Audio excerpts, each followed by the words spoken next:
ఓం నమః శివాయ. ఓం నమో నారాయణాయ. ఓం శ్రీ స్వర్ణాకర్షణ కాళభైరవాయ నమో నమః. ఓం శ్రీ నరదృష్టి నివారణ కాళభైరవాయ నమో నమః. నమస్తే అస్తు భగవన్ విశ్వేశ్వరాయ మహాదేవాయ త్రయంబకాయ త్రిపురాంతకాయ త్రికాగ్నికాలాయ కాలాగ్నిరుద్రాయ నీలకంఠాయ మృత్యుంజయాయ సర్వేశ్వరాయ సదాశివాయ శ్రీమన్మన్మహాదేవాయ నమో నమః. ద్వాదశ రాశుల్లో గ్రహ గమనాల్ని ఒకసారి వీక్షింపచేద్దాం. మేషరాశిలో గురు సంచార స్థితి, కన్యరాశిలో కేతు సంచార స్థితి, మకర రాశిలో కుజుడు మరియు శుక్ర సంచార స్థితి, కుంభరాశిలో రవి బుధాదిత్య రాజయోగము మరియు శనేశ్వర స్వామివారి యొక్క సంచార స్థితి.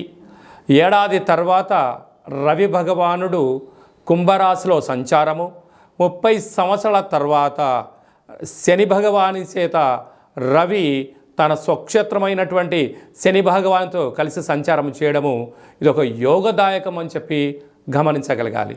అలాగనే మీనరాశిలో రాహు సంచార స్థితితో ద్వాదశ రాశుల్లో గ్రహ గమనాలు ఈ విధంగా ఉన్నాయి.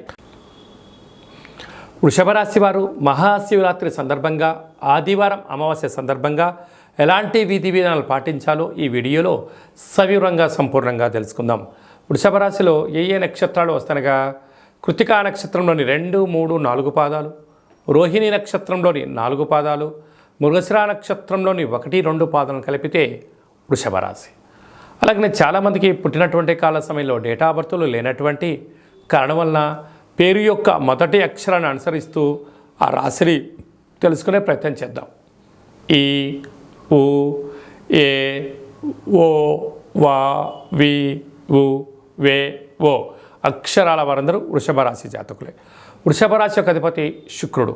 ఈ శుక్ర భగవానికి బొబ్బర్లు అలసందలు అని చెప్పుకుంటాం కనుక అందులో శుక్రవారం రోజు మహాశివరాత్రి రావడం చాలా వృషభ రాశి వారికి యోగదాయకం అని చెప్పి గమనించగలగాలి.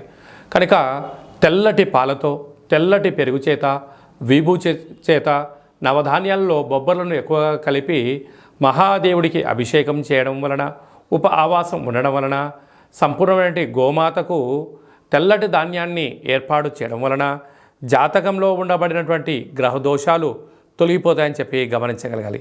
పంచమ స్థానంలో ఉండబడిన కేతువు, భాగ్యంలో ఉండబడిన కుజ శుక్ర సంచార స్థితి, రాజ్యస్థానంలో ఉండబడిన రవి బుధ శని సంచార స్థితి, లాభస్థానంలో రాహు, వ్యయంలో గురు సంచార స్థితి ఉండబడినప్పుడు స్వల్పమైనటువంటి ఆటంకాలు, ఇబ్బందులని అధిగమించే ప్రయత్నం చేయడం జరుగుతుంది.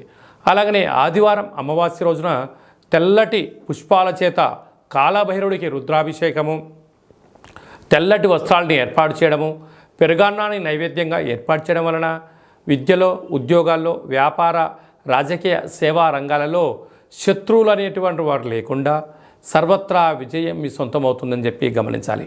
స్వయం వృత్తుల వాళ్ళు, సేవా రంగాల వాళ్ళు, వ్యాపారాలు, వ్యవసాయ సోదరీమణులు, అలాగే ఫ్యాక్టరీలలో పనిచేసేటువంటి వారందరూ కూడా స్వయం వృత్తుల వారందరికీ ఇది చాలా యోగదాయకం అని చెప్పి గమనించాలి.